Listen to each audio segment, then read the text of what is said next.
All right, let's look at some flight planning. So, typically, the day before the flight or shortly before the flight, we have to do what's known as flight planning. So, we'll use this app, it's called ForeFlight.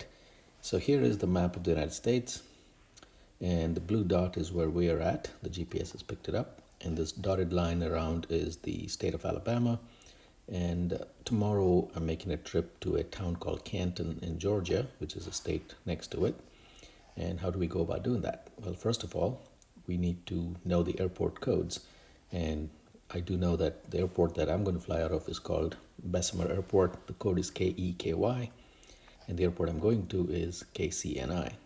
So I'm going to put that in this KEKY, KCNI, and hit go.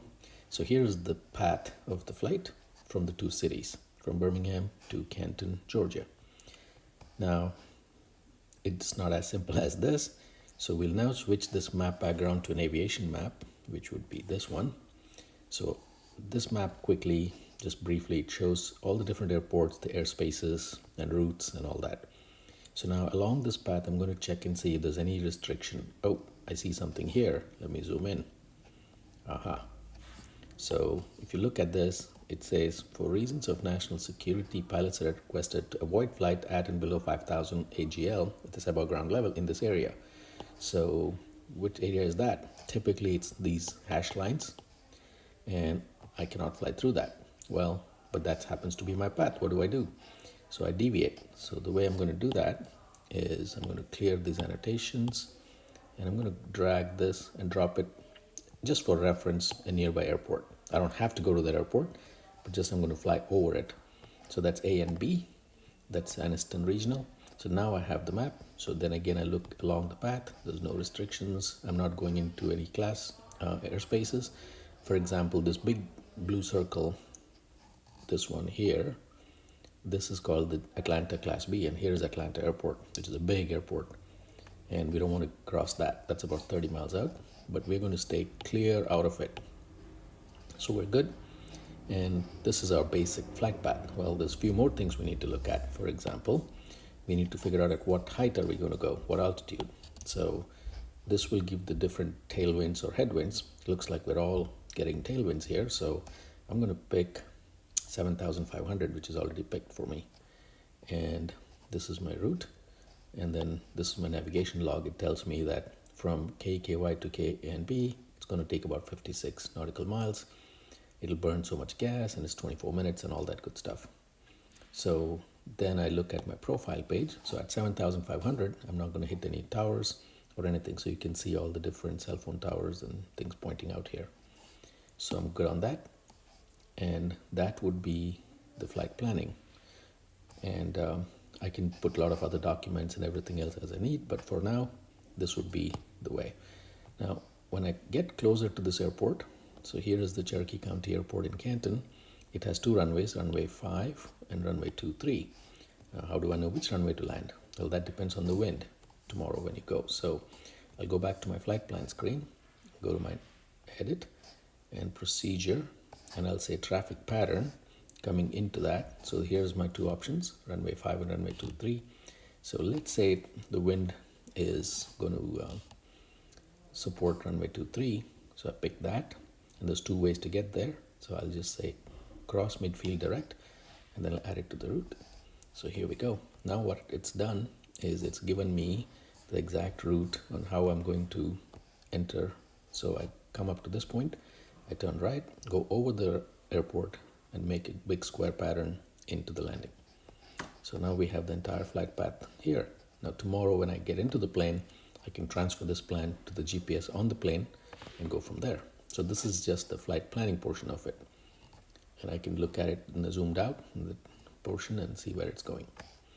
Now let me go to a performance screen where I can look at the performance of the airplane, the fuel and all that. So Bonanza Performance, this is the type of the aircraft. So here's a weight and balance. I'll just go quickly. It's too much detail.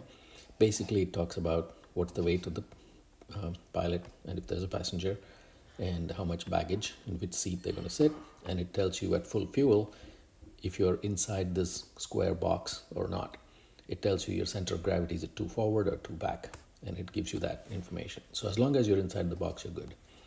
And then here's the departure runway, runway 23. The blue line shows which direction the wind is coming from, how many feet it will roll before takeoff, and all that good stuff. Very important information. And this is critical. This is the en route portion. So it shows that the trip's going to take 1 hour and 4 minutes, but that assumes going at a cruise power of 55% of maximum. So let's say I'll go at 65% max power, then it only takes an hour. If I go at 75% of full power, it only takes 57 minutes. And it gives you all the settings of the engine that you need to do that and how much fuel it burns. So based on that, I'm going to burn about 15 gallons and I'll still have 53 left. So there's plenty of fuel left. And this is on the landing side. It tells you which way the wind is coming from, and which runway you're going to take, and how you're going to land. So that's just the performance characteristics, and that's it. And then you can go back to your flight plan and look at any other issues if you have, and any deviations or whatever. So this map in the background is called the VFR map, or Visual Flight Rules map. Now I can also pick the IFR map, which is basically like highways. So all these black lines you see are air routes, and we're not going to take those routes because that makes it longer. Now sometimes if there's a lot of traffic in the air, the ATC might ask you to go a certain route. So I can look at what it could be possibly. So I can go at routes here. There's 6 possible ways to get there, and one of the could be this one, which is much longer, or it could be this one or this one, and you just pick the one you want. But we're not going to pick that. We're just going to go VFR. So we'll go back to the VFR sectional, and here it shows all the different things. All right, so this is basically the flight planning software. There's different programs, of course. This is just one of the ones that I'm familiar with and I use. And these circles are basically airspaces around it, and it shows you how far the control of that airport is.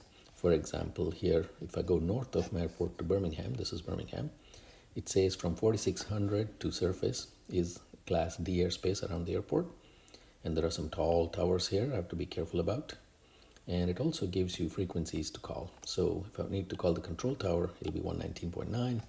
The air traffic information system would be 119.4. It says that the elevation is 650. The length of the longest runway is 12,000 feet, which is a pretty long runway. Whereas here in Bessemer, the length of the longest runway is only 6,000 feet. And elevation is 700 and the frequency is 123. So we need to know all this before we go. So as you go along, when we have to make our radio calls, we need to know the frequencies. So you look it up ahead of time. That's just about all about the flight planning. More in the air tomorrow.